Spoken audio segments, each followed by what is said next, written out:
The auction ended. No one dared to buy the wild alien girl until one human paid everything. The slave decks of Orthus V weren't designed for mercy. The floor was cold, the air stale. Industrial-grade filtration couldn't erase the stink. Old blood, chemical cleaners, and human breath recycled too many times. Red ceiling strips cast a constant glow, throwing long shadows that shifted as the crowd moved through rows of display cells. Each unit held something: women, hybrids, genetic experiments. None of them spoke. Speaking was discouraged. At the far end of the gallery stood a man who hadn't moved since the auctions began. Dren Caro, 43, former terraforming engineer turned off-grid settler, leaned against a steel bulkhead, arms crossed. His coat was faded, the outer seams patched by hand. His face looked worn, not from age, but from years of sun, ash, and wind. He watched, not the products, but the people bidding, how they observed, how they evaluated, how they passed judgment with narrowed eyes and lazy flicks of their hands. He hadn't planned to be here. For days earlier, he came to Orthus V for engine parts and a medical compressor. He hadn't found either. The trade levels were running dry, and scrap prices were up. That's when he overheard the merchant caravan talk about an auction offload of unsellables. No regulation, no registration, no questions. He hadn't followed out of interest. He followed out of guilt. Back on the fringe moon, where he lived, a barely functioning homestead with no company but silence, he sometimes wondered how far he'd let himself sink. He'd lost crew once, lost a wife, lost direction. What was left now was survival. Food, fuel, maintenance. But that wasn't the same as living. A loud clang interrupted his thoughts. Lot 48, sold to the gentleman from Corwell Station. Next, the speaker crackled. Whispers passed between buyers. Some were preparing to leave.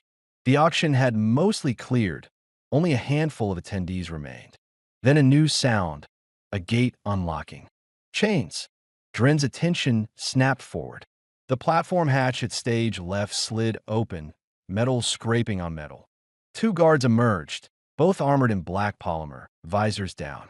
Between them, chained at wrists and ankles, was the final offering. She didn't walk in. They dragged her.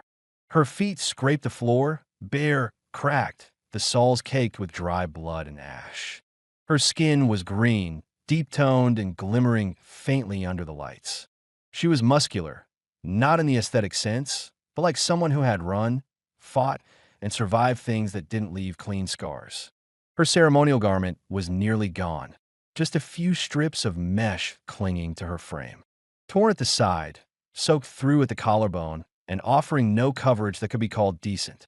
Her body was marked with bruises, some purple, some sick yellow, none treated. Her hair was thick, black, and tangled. It hung over one side of her face, stuck with sweat and grime.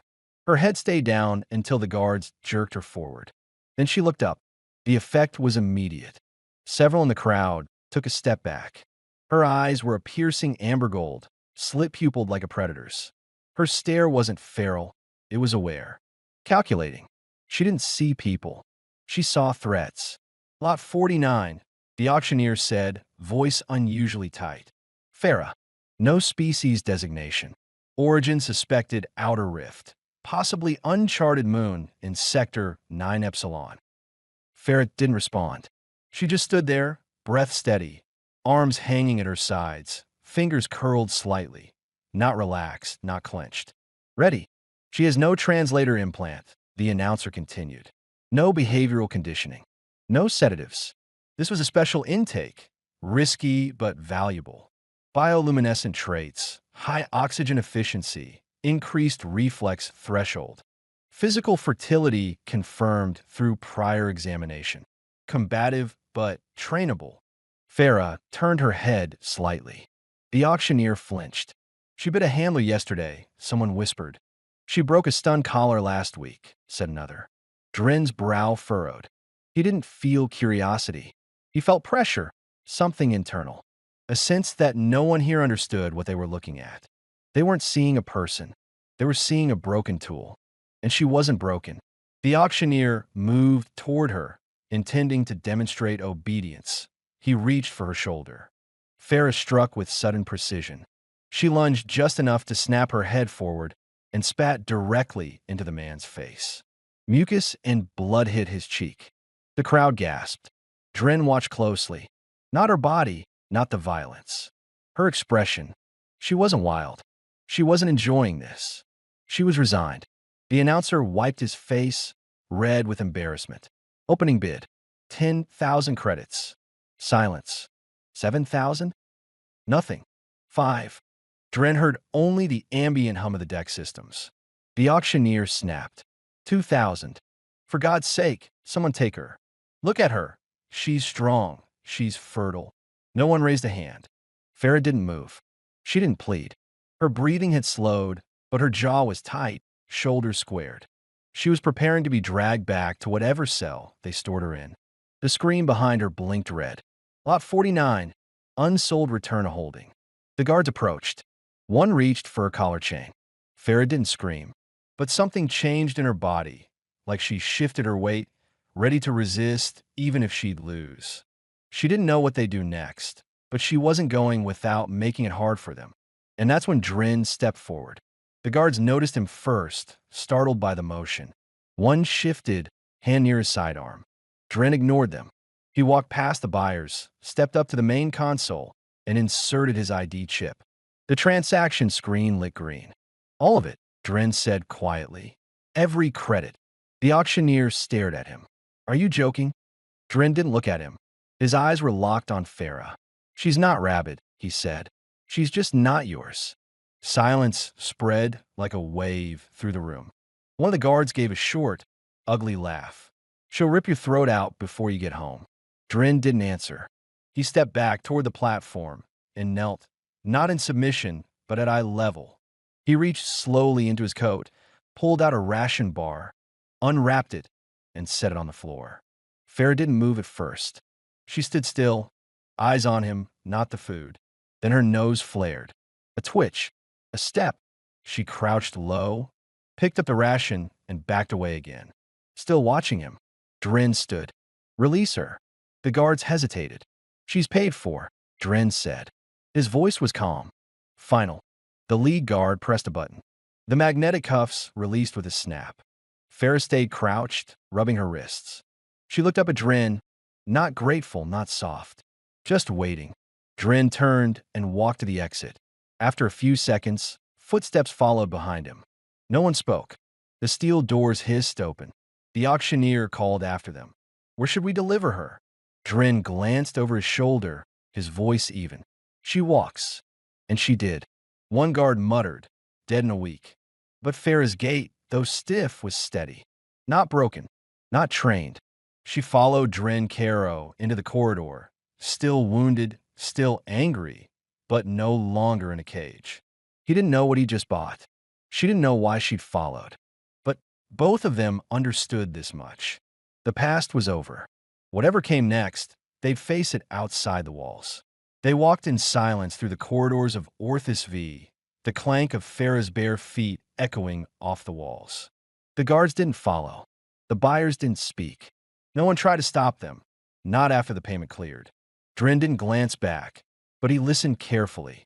Her footsteps were steady. She didn't limp. He noticed that. Whatever injury she had, she hid them well. He led her toward the southern airlock wing, Cargo Bay 6. It was dim and half abandoned, used mostly by haulers who couldn't afford prime docking. His ship was waiting, a rust-colored transport shuttle with patched hull plating and a flickering NAV beacon. It didn't look like much, but it worked. He pressed the side panel. The ramp lowered with a tired hiss of hydraulics. Farah paused at the base. Her head tilted slightly. She didn't move. Dren turned halfway. You coming? No answer. Her eyes scanned the hull, the hatch, then his face. She wasn't just evaluating danger. She was deciding whether this was a trap, whether the cage just changed shape. He didn't push her. He just stepped inside, leaving the ramp open. 10 seconds later, he heard her step behind him. One foot, then the other. She followed. He sealed the hatch and double-locked it. Then he moved to the cockpit and powered up the console. Farah didn't sit. She stayed near the rear of the cabin, arms crossed over her chest, spine against the bulkhead. Watching, breathing slow and measured. "Take off in 2 minutes," he said, more out of habit than expectation. "If you're prone to nausea, brace yourself." Still no answer. He looked at her directly. "Do you understand me?" "Nothing." He tried again. "Do you speak standard?" A pause. Then, flatly, rough but clear, "Yes." Drin nodded once, then turned back to the console.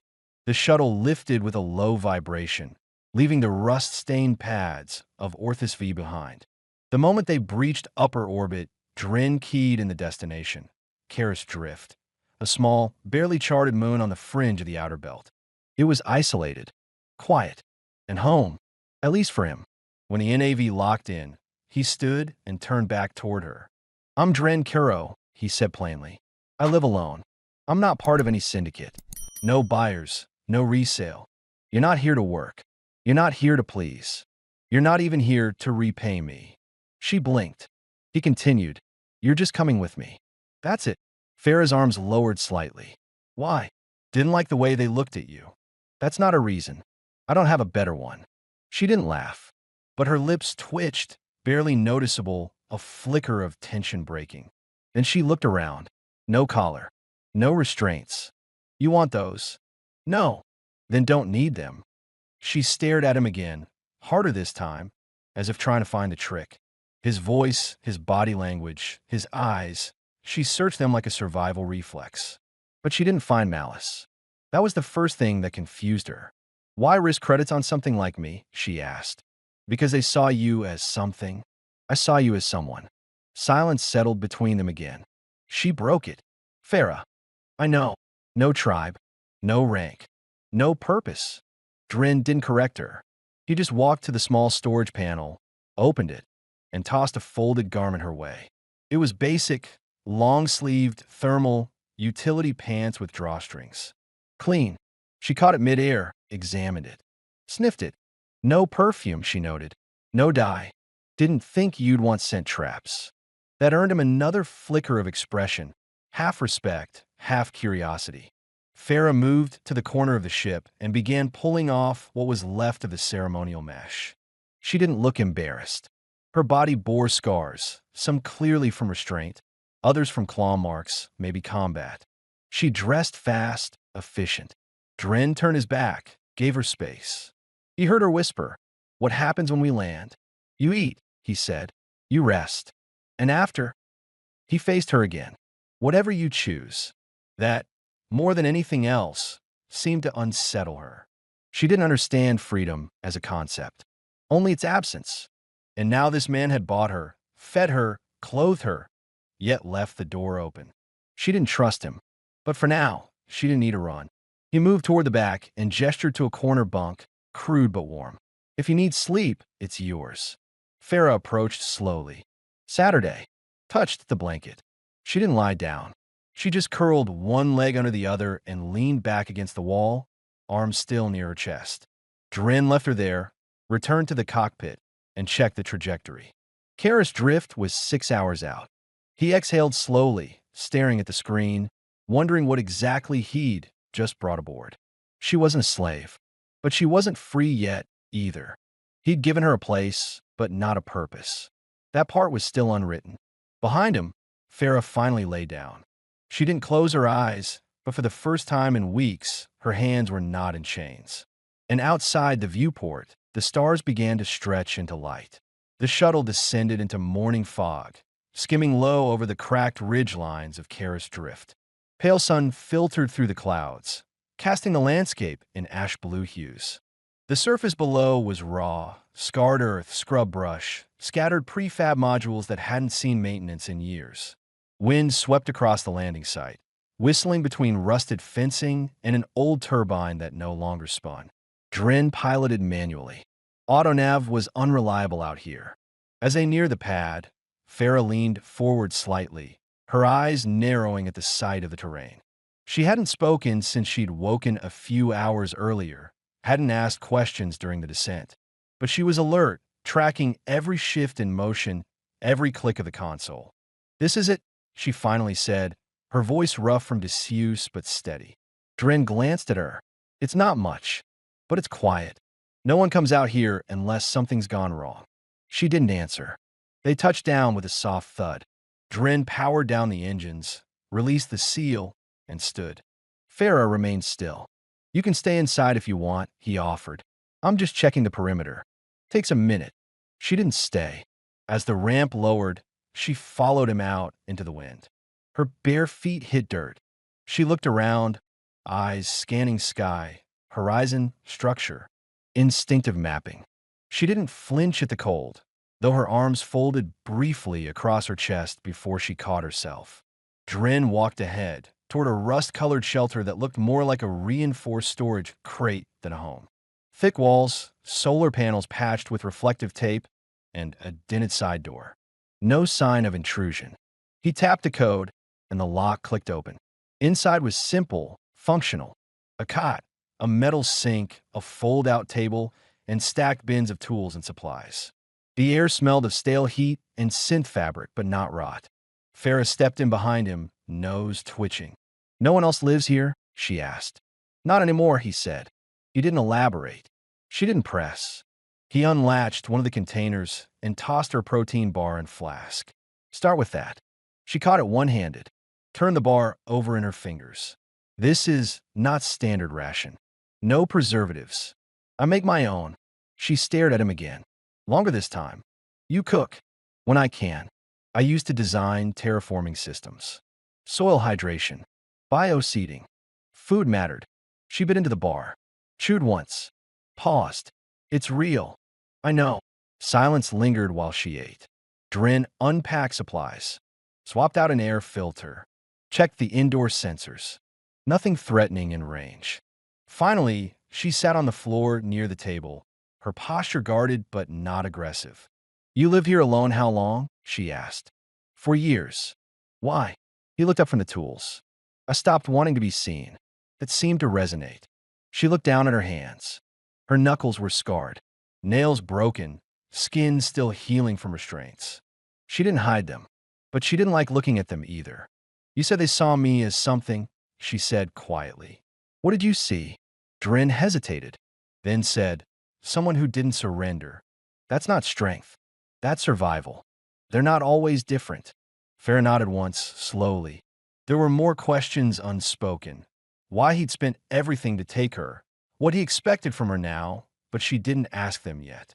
She was still watching him, measuring. Later that day, she followed him outside again. They hiked down a slope behind the shelter toward a nearby stream.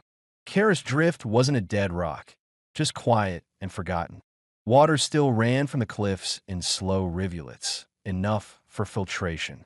Drin filled 2 canisters while Farah crouched nearby, dipping her fingers into the cold current. "I don't know my planet," she said suddenly. He looked at her. "I know the name the slavers used, Kajari, but that's not ours. That's their map. Our real name is lost. You remember your language?" "No, just phrases. Chants. Pieces of songs." "You were taken young?" "Yes. Too young to hold memory, but old enough to keep instinct." That landed heavy. She stood, water running off her fingertips. "Is it like that for you? Do you remember your before?" Drin capped the canisters. "More than I want to." She didn't ask more. He appreciated that. That night, they sat on opposite ends of the shelter. She curled near the heater, arms wrapped around her knees, eyes half-lidded but open. He read a field manual, barely turning pages. Then she asked, out of nowhere, "You expect me to stay?" "No," he said plainly. "Only if you want." "What if I leave?" "I won't stop you." "Would you follow?" "Not unless you called for help." She was quiet for a long time. Then she said, "I don't know what I want yet." "That's fine." Another silence. Then, "Why do you give me space?" "Because I was given none." And in that quiet, something shifted. Not a bond, not yet, but recognition. That they were both survivors, not of the same events, but of the same cruelty, the stripping of choice. She didn't smile, but she didn't look away. And when she lay down that night, she faced toward him, not away. The days that followed passed without incident, but not without weight. Farah didn't speak much. She rose early, always before Dran, always alert. She moved through the shelter barefoot, silent, observing more than engaging. She never asked permission to move through the space. She didn't need to. He didn't treat her like property, and she didn't act like a guest. But she stayed. Dren worked the land. He repaired an old irrigation line, cleared debris from the greenhouse dome, set traps for local fauna. And every time he glanced up, she was nearby, not helping, not hindering, just watching. Sometimes from a distance, sometimes only a few steps behind. On the fourth evening, the power relays failed. He cursed under his breath, pulled open the panel near the rear wall, and began testing fuses. Behind him, Farah crouched, eyes scanning the wiring. "You don't insulate this junction?" she asked. He paused, didn't have the parts. She leaned closer.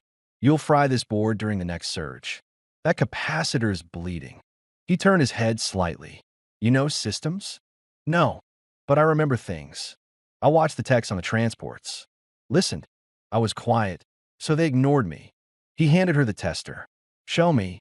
She moved in without hesitation, her fingers working with precision, her expression focused. Her hands still bore, scabbed over wounds, but they didn't shake. He watched the way she tracked the circuitry, not academically, but like someone who'd once depended on recognizing every twitch in a hostile system to survive. The lights flickered back on. Steady. He leaned back. "Well done." Farah didn't smile. She just said, "You had the right parts. Just didn't know where to look." That night, she didn't sit on the floor. She sat at the table. Across from him, Dren poured 2 cups of broth and slid one her way. She lifted it, sniffed. "You don't poison. I don't lie either." "Then I'll drink." They ate in silence. Not the tense kind, just quiet. When the cups were empty, she set hers down with care. "You said you live here 4 years," she said. "Yeah." "Alone the whole time?" "Yes." "No partner?" "Used to have one. She left. Couldn't take the quiet. I couldn't take the cities." Farah nodded slowly. "And before this?" "Terraform engineer. I ran a colony project on Hecros 4. Soil collapse, atmospheric instability. The whole place failed. People died. Most of them. Some blamed me. I blamed myself." Farah leaned back slightly. "That's why you don't leave. Out here, no one expects anything. There's comfort in that. Even if it kills you slow." Dren didn't answer. Then she asked, quietly, "Do you want me to stay?" He looked her in the eyes. "Yes." She didn't look away. "I'm not docile. I don't obey. I will fight you if you try to take what I don't give." "You already said that. Then why do you still want me here?" He spoke carefully. "Because you don't owe me anything, and that's exactly why your choice matters." Farah stood. She didn't walk away. She just stood near the table, thinking. Then she reached to the side, unclasped a band from her wrist, one of the restraints they hadn't bothered to remove when she was sold. She walked over to the stove, set it down next to the burner. Then she turned to him. "Burn it." He hesitated. "You sure? I'll decide who touches me, who commands me, who shares space. And I'm not that man." She stepped closer. "Not yet," she said. "But you're not them either." He lit the flame. The restraint caught quickly. The synthetic band twisted, blackened, crumpled to ash. Farah watched it until the fire died out. That night, she didn't sleep in the far corner. She lay on the cot, back turned, one leg hanging over the edge. Not close enough to touch, but not far either. She didn't ask for heat. He didn't offer warmth. But both of them stayed awake longer than they admitted, listening to the other breathe. And for the first time, the silence between them didn't feel empty. It felt like possibility. The storm hit during second light. Caris drift didn't get many, but when it did, they came fast and mean, magnetic pressure fronts, microbursts, and grit that cut through vent seals. Dren had felt the shift in the wind the night before. By morning, the temperature had dropped 10 degrees and the sky had gone white. He secured the greenhouse first, locking down the vents and folding the outer panels. Farah followed without being asked. She carried the tarp rolls, hands steady, face set. "You've done this before," he noted as she tied down a corner. "Not here. But sandstorms feel the same across every world." They finished just as the wind began to howl. Inside the shelter, the lights dimmed. The outer hull groaned under strain. Farah stood near the heater, arms crossed. Her hair had been tied back roughly with scrap wire. She looked tired, but not worn. Focused. Dren removed his coat and poured water into the filtration basin. The silence stretched again, but this time it was heavier. She broke it. How long until they come for me? He looked up slowly. They might not, but they might. He nodded. She stepped forward, expression flat. You spent everything you had. That means you left a mark. Someone will trace the ID, check the payment logs. I scrub what I could. And if it's not enough, Dren held her gaze. Then we prepare. Farah exhaled, stepped back, leaned against the bulkhead. They'll want me alive. That makes them slower. They'll still come. I know. She didn't ask why he hadn't said anything sooner. She'd already figured it out. She didn't look angry, just resigned. I'm not afraid of them, she said. But I don't want to go back. You won't. You don't know that. No, he admitted. But I'll fight to make sure. She stared at him a moment longer, then finally said, if they catch us, I die before they take me. Dren didn't try to talk her out of it. He just nodded. Then he turned, opened a sealed crate, and pulled out a small sidearm, ion type, low recoil. He placed it gently on the table. Safety's toggled here, he said, tapping the switch. She picked it up and examined it. Not with awe, with familiarity. You trust me with this? I trust you to choose. Farah looked at him for a long time. Then she sat. Hours passed. Outside, the wind tore across the compound. Inside, the heat cycled down. Power strained. Farah fell asleep in the chair, the weapon resting beside her, her breathing slow and even. Dren didn't sleep. He stayed by the door with his back against the frame, eyes half closed but mind running. He thought of how easily she could have killed him already, how sharp she was, how fast. She hadn't. That meant something. Maybe trust wasn't far. Or maybe she didn't see him as a threat yet. Near midnight, she stirred. You still awake? Yeah. You think we have time? Dren answered without opening his eyes. A few days. Maybe less. Farah sat up. Then teach me. He turned his head. Teach you what? This place. These systems. Where your weapons are. What fails first if we're attacked? You want defense? I want control. He nodded once. All right. Over the next 3 hours, he showed her everything. Where the power cores sat under the floor grates. How to disable the exterior beacons to make the shelter invisible to flyovers. Where the pressure valves released in case of breach. How the pulse rifle by the hatch was calibrated to his grip but could be rebalanced. Farah learned fast. She didn't take notes. She remembered. When they reached the encrypted comms relay, she paused. Can they ping this? Only if I send out. It's passive otherwise. She stepped back. Don't send anything. I wasn't planning to. By dawn, the storm had passed. The shelter stood intact. Farah walked to the door, unlatched it slowly, and stepped outside. The ground was silvered with dust. The air clean. She turned her face to the sky and breathed deeply. Dren joined her a few steps later. He didn't speak, just stood beside her. You know, she said finally, I'm still waiting. For what? For the moment you ask for something back. He didn't respond at first. Then I won't. Why? Because I want you to stay. I haven't chosen that yet. I know. She turned to him. But if I do stay, it's not because you saved me. Or because you're kind. I wouldn't want it to be. Farah's eyes narrowed slightly. Then why? Because you want to? That's the only way it matters. She looked away. Wind brushed through her tied-back hair. Then, without a word, she stepped closer. Just close enough that her shoulder touched his arm. Not an embrace.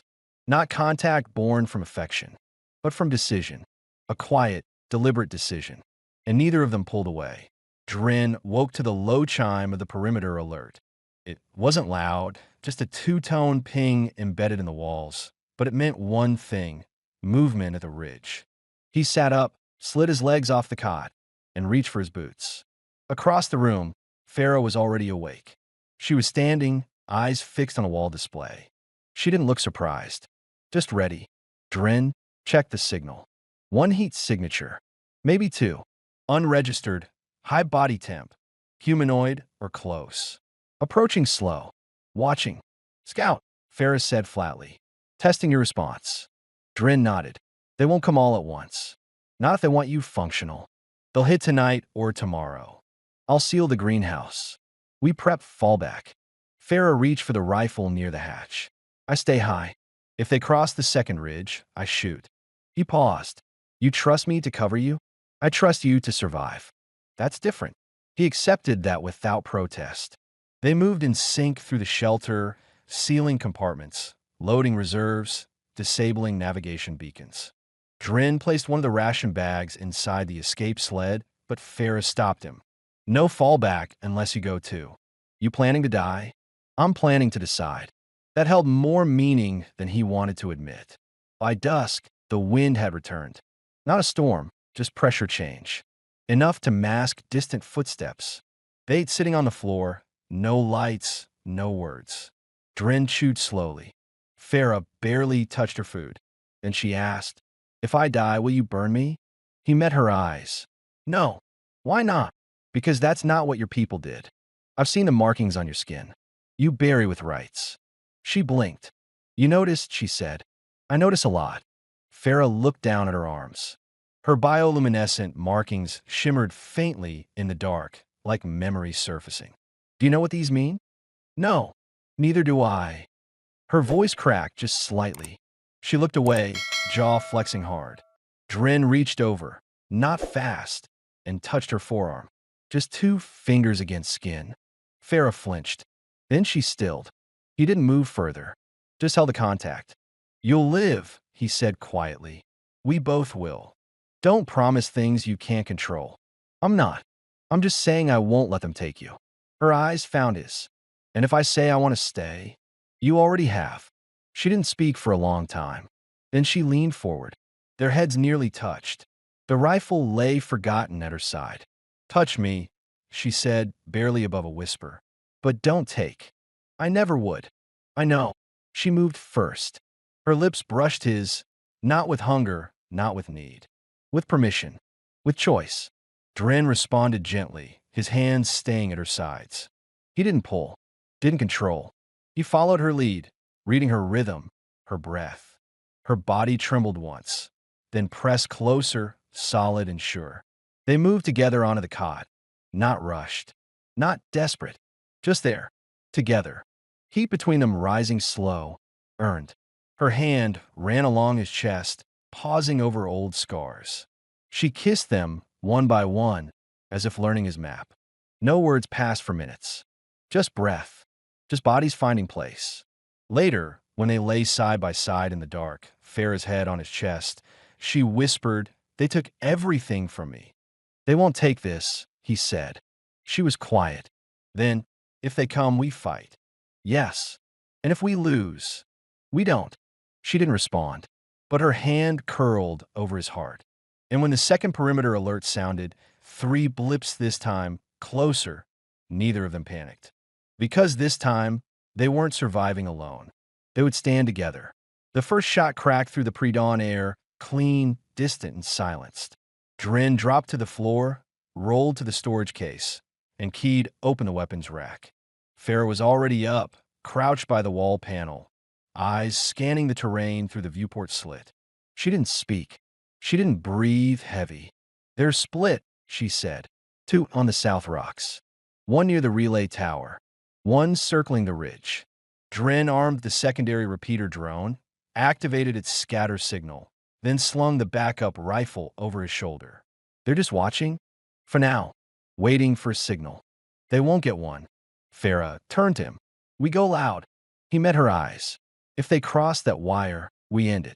She gave a short nod, then moved toward the hatch, body low, rifle in hand. He followed her to the side port. From this angle, he saw them, small shadows in the low dust haze. Not slavers. Professionals. Paid to bring her back. He aimed, steadied, but didn't fire. Then, without a word, Farah rose, opened the hatch, and stepped into the wind. Farah, she raised a hand, not to silence him, to hold position. The ridge was quiet. Then a voice crackled through an old loudspeaker, heavily modulated. Return the property. No harm will come to you. Farah stepped forward, slow and deliberate. I'm not property. Stand down. You came for a cage, but you brought the wrong tools. Last warning. Dren aimed, adjusted the sight, and fired. The echo hit the ridge before the target dropped. One of the shadows tumbled from view. Then everything moved. Return fire lit the dust. Farah dove low, rolled behind cover, and returned 2 bursts. Dren fired clean, striking the runner on the flank.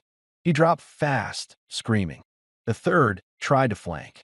Farah was faster. She broke from cover, sprinted low and feral across the open. The man raised his weapon too late. She dropped him with a shot to the leg, then crashed into him, ripped the rifle from his arms, and slammed him into the rock with force that left him limp. Dren rushed out to cover her, but there was no more fire. Only silence. 4 down. He reached her as she crouched over the last one, alive, wheezing, stunned. Farah didn't speak. She didn't raise her hand. She looked at Dren. I'm not killing him. He nodded. Then we strip the tracker and dump him past the east ridge. She breathed in, shaky, sharp. Her hands trembled slightly now that it was over. You're right. I don't know, she said. I thought I'd feel stronger. You're strong. That's not the same as being numb. They moved together, cleaned the field, disarmed the fallen, set the wounded one's signal beacon for pickup just out of range. By midday, the ridge was still. No more threats. That night, Farah didn't eat much. She sat on the roof of the shelter, knees drawn up, watching the sky. Dren climbed up beside her, dropped a blanket across her shoulders, and sat without speaking. I remembered something, she said quietly. When I hit him, the last one, I heard the old words, the ones we used in trial rituals. What did they mean? She looked over at him. I end as I choose. I begin as I will. He nodded once, then say it again. Louder this time. She did. No fear in her voice. Just fire. Later, in the dark, she moved into his bed. No hesitation. She lay beside him, skin warm, breath calm. I want to stay, she said. He looked at her. I know. I want more than survival. So do I. She reached down, guided his hand to her stomach, her voice soft but unwavering. Then start here. Let's make something no one can take. He stilled. Are you sure? I've never been more. And so, they lay together, this time not in tension or testing, but in choice. In hope. They didn't speak again that night. Outside, Caris Drift slept. And inside, the wild girl from the cage and the man who chose her freedom finally found peace. The cage was broken. The past was buried. And the future, for the first time, was theirs. The wind on Caris Drift was calmer now. Not gone, never gone, but softer, as if the planet itself had exhaled. The morning sky glowed pale blue, fractured by low cloud trails drifting lazily across the hills. The shelter stood quiet against the slope, half covered in dust, half framed by the new trellis beams Farah had cut and installed herself. The old solar panels still blinked, still buzzed faintly with life. Inside, the scent of cooked herbs lingered, fresh, earthy, pulled from the greenhouse Dren had revived with her help. It wasn't much, but it was alive again. Like everything else, Dren stood at the stove, wearing a worn thermal shirt with the sleeves rolled up. His hands, though still calloused, moved with purpose. Quiet purpose. He stirred the pot slowly. Thick broth, root vegetables, spice, sustenance. Behind him, bare feet padded against the floor. Farah. She just finished a shower, one they had built together, stone-lined with gravity-fed filtration from the stream. Her skin still shimmered with the remnants of water and heat. Her bioluminescent markings were faint in daylight, but still visible in the shadows of her collarbone. She wore one of his shirts, too big on her, rolled at the sleeves, hanging off one shoulder. Her hair was loosely braided, damp at the ends. You're burning it, she said as she came up behind him. I'm not. You are. He smirked and stepped aside. She took the spoon, tasted, made a face. He laughed. She nudged aside with her elbow, playfully now, not as a threat. You're worse than I thought, she murmured. And you're still here, he said. She paused for just a second. Then I am. She turned and walked toward the far wall, with the sunlight filtered through the open hatch. Outside, the terrain had changed, not the land, but what had been done with it. Small fencing outlined new growing zones. Water drums lined the southern ridge. A lookout post, hand-built, stood at the rise. She'd done most of it. Her hands, her tools, her design. Dren came up behind her. Another supply drone's due in 4 days, he said. Medical kits, seeds, and a few book chips. You like the language ones? I might teach you some of mine someday, she said. You remember more? Not words, but meanings. They stood together at the doorway, silent. Then a faint kick from behind them. She turned her head slowly, one hand already resting low on her belly. Again, she whispered. That's the third today. He looked down. Strong. She's always strong. Farah didn't answer directly. She just smiled, barely, but real. Softened. She turned to him and placed his hand on the warm curve of her stomach. They stood like that for a long time, not speaking, not needing to. Later, they sat outside. The sun dipped toward the hills. She rested her head against his shoulder, legs stretched out on the bench they had welded from scrap. She traced circles on the back of his hand, her touch slow and absent-minded. I dreamed last night, she said, about a forest. One I've never seen, but I think it was real. There were voices. Children. My people. I wasn't afraid. He kissed her hair. You won't be again. She looked at him. If she remembers me, I want her to remember this me. Not the one from the cage. Not the one who spat and growled. The one who planted things. Who chose? She will. Because you gave her that chance. No, he said softly. You did. The stars began to emerge, slow and scattered. The cold came in with them, but they didn't move. There was nothing left to run from. No names to answer to. Just the two of them. No longer survivor and protector. No longer wild and broken. Just Farah. Just Dren. And the child they waited for. A beginning, not owed, not stolen, not earned through suffering. Chosen. And in that quiet place on the edge of a forgotten world, nothing more was needed. They had built their peace, and no one would ever take it from them again.